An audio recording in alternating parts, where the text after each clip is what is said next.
Oke, masalah WTO Pak, Golden Prawn, Golden Prawn 1,7 hektar, gimana Pak Taim? Kalau bicara WTO itu kan bicara kewenangan BP Batam.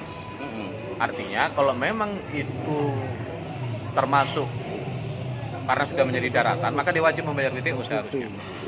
Dan itu kewenangannya di BP Batam, mestinya ditagih sama BP Batam. Nah kalau misalnya nggak mau, ya persoalan hukum dong. Karena itu sudah merugikan negara dengan tidak membayar WTO. Satu itu, terus yang kedua, sebelum lari ke WTO kan sebenarnya reklamasi. Perizinan reklamasinya seperti apa? Sebenarnya izin reklamasi itu tidak semudah orang yang terjadi di Batam main timbun aja. Reklamasi itu harus izin Kementerian Dalam Negeri, harus ada rekomendasi Kementerian Negeri, ada ini karena dia merubah peta pulau, peta laut, ruang wilayah. dan itu diratifikasi internasional, diajukan dulu ke internasional, karena itu merubah tatanan itu pun harus itu main batal. Nah sekarang kalau dari proses perizinan saja sudah tidak benar, bagaimana mau bicara mau WTO? Terus apalagi dengar-dengar malah katanya ada sempat keluar sertifikat penggelapan, itu udah pemalsuan boleh dibilang. Tapi informasi yang kita dengar ada sertifikat dari BPN. Nah justru itu yang jadi tanda tanya. Bagaimana BPN mengeluarkan surat tanah yang statusnya tidak jelas? Sementara pembangunan sudah lama berjalan. Nah justru itu. Ada perizinan lingkungan, AMDAL, UKL, UPL dan segala macam. Kenapa bisa ini yang kemudian nggak ada sinkronisasi antara BP Batam sama Pemko Batam. Padahal masalah lingkungan kan Pemko Batam, masalah AMDAL, masalah ini segala macam. Tapi reklamasi, kenapa kok dibiarkan? Ada izinnya nggak dari pusat? Karena reklamasi itu wajib loh izin dari pusat. Ketika dia lautan, terus direklamasi ditimbun menjadi daratan. Berarti secara otomatis tetap harus bayar WTO. Ketentuan BP begitu. Harus bayar WTO. Dan kalau nggak salah memang BPK juga menemukan itu sebagai temuan. di kantor. Ada tagihan berapa puluh atau berapa ratus miliar. 200 miliar. Nah, Kalau dari ada rekomendasi dari BPK bahwa dia kan ada Golden Prawn, tiga peruntukan. Kalau seandainya ini kan berbeda tuh peruntukannya, jasa, perumahan sama wisata. Kalau diperkalikan aja 1,7 hektar tuh bisa mencapai 100 miliar lebih. Berarti kan udah merugikan negara. oh iya, Merugikan negara. Jadi kira-kira menurut Pak Taim pelanggaran hukumnya seperti apa atau harus penindakannya seperti apa? ya sebenarnya yang bisa bertindak begini ya BP Batam.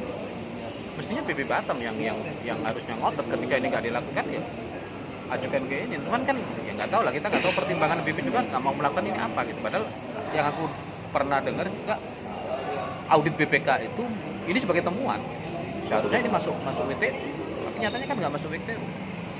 Nah, tapi kemudian muncul lagi ada sertifikat. Kemudian sertifikatnya aku tahu dulu yang ngurus itu Heri Supriyadi almarhum.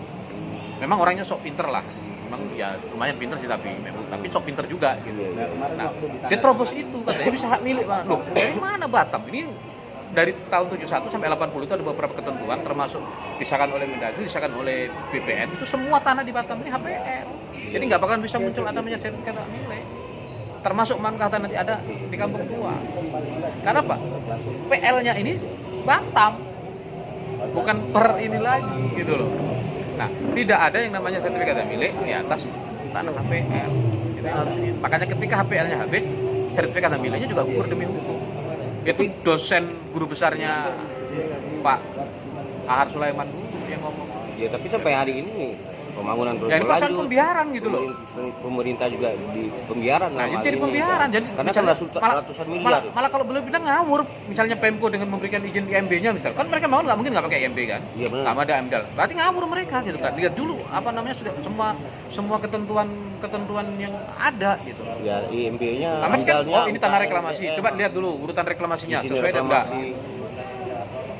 Dia melakukan reklamasi itu tanahnya diambil dari mana, cut and fill-nya gimana. Cut and fill itu sebenarnya tidak boleh dipindahkan loh. Coba ditanya sama BP Batam kalau nggak percaya. Cut and fill itu sebenarnya cuman gini, misalnya ini bukit, ini lembah. Ini cuma mendorong ke sini. Bukan pindah ke tempat. Pindah ke tempat lain itu udah izinnya kayak pertambangan kalau nggak salah. Jadi karena dia ada mobilisasi. Itu beda izinnya, bukan cut and fill. Nah nyatanya orang pakai cut and fill tapi mengangkat tanahnya ini ke luar. Padahal itu nggak boleh. Jadi ya ada unsur pidana berarti? Ada unsur pidana dong? Iya, memang ada unsur pidana. Mereka aja melakukan reklamasi udah nggak prosedural kok hukum. Berdasarkan belum pembayaran WTO. Apalagi tidak bayar WTO Ya pasti lagi. kan. Ya, Kalau WTO belum dibayar artinya perizinan lain belum bisa dikeluarkan. seharusnya kayak gitu. Ya kan, Makanya reklamasinya. itu yang kemudian egoisme sektoral waktu itu antara BP dan Pemko itu disitulah kadang-kadang muncul. Jadi mereka jadi nggak sinkron. Makanya terus kemudian tahun 2000 berapa itu 11 itu kan ditarik lagi ke BP lagi semua dengan keluarnya PP nomor 11 tahun 2000 berapa itu ya. Itu ditarik lagi semua ke BP, termasuk RT RW pun harus mengacu kepada master plan yang di dalam BP itu. Itu. Berarti dia udah PMH sekali nih ya. Nah, itu ketika reklamasi, itu kan juga harus masuk di dalam apa namanya? RT RW.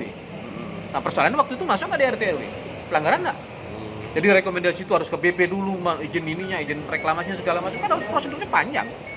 Tapi dia kan main timbun-timbun suka-suka aja, kayak memang apa namanya wilayah itu punya dia sendiri aja. Seperti tanah tidak bertuan. Nah, dianggap dan enggak juga kalau dibilang bertuan, semua tanah ini kan punya negara.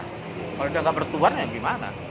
Tapi dalam hal ini sepertinya pihak-pihak terkait diam aja. Nah, nih, itu yang jadi masalah. Kenapa pihak-pihak terkait tidak menyelesaikan ini? karena ada kerugian. Ya dicarilah solusinya terbaiknya seperti apa. Kan pasti ada kan gitu loh. Nggak mungkin ini. Ya sekarang carilah solusi sama-sama enak lah. Pemerintah enak, ini enak, legalitas ketemu gitu loh. Tapi kan sudah ada pelanggaran hukum di situ. Ya makanya balik di Ada ini lagi reklamasi, gitu. perizinan yang belum Ya lengkap. justru itu. Tapi kan barang ini Ada kan tindak masalahnya kan pidana sudah ini. terjadi. Apakah harus proses hukum? Gitu loh. Nah, Kalau menurut Cak gimana, harus proses hukum? saya pikir sih mungkin kalau proses hukum agak susah kalau menurut aku. Karena udah jelas-jelas itu PMH, perbuatan melawan Betul, hukum. memang perbuatan melakukan hukum, tapi agak susah untuk menindaknya. Mau diambil dari mana? Susahnya di Perusahaan lingkungan jempuran masuk. Dia Masuk, sebenarnya ya. dari sisi banyak masuk. Di Undang-Undang Nomor 32 tahun 2009 masuk itu. Masuk semua banyak sisi masuk gitu. Tapi ya pertama juga aparat juga. Aparatnya juga mau nggak memproses hukum? Itu pertanyaannya. Pelanggaran kayak gitu. Pertanyaannya itu. Iya. Karena ya mungkin juga bukan hanya Golden Pond, mungkin ada wilayah-wilayah yang juga masalahnya sama. Reklamasi suka-suka aja. Jadi harusnya seperti apa? Ya kalau mundur kan memang seperti itu, tapi kalau bicara mesti ke depan lah, cari solusi gitu. Solusinya seperti apa? Kalau memang dia harus WTO, bayar WTO gitu. Sekarang kalau memang dari pemerintah, dari Dirjen Pajak misalnya, karena kan kaitannya nanti karena WTO kan kaitannya ke BP kan, harus tegas gitu. Kalau perintah BPK itu memang harus diambil gitu. Kalau nggak, ya kalau memang nggak bisa baru proses gitu. Proses hukum itu oke lah, jadi opsi yang terakhir lah. Tapi coba win-win solusinya dicari.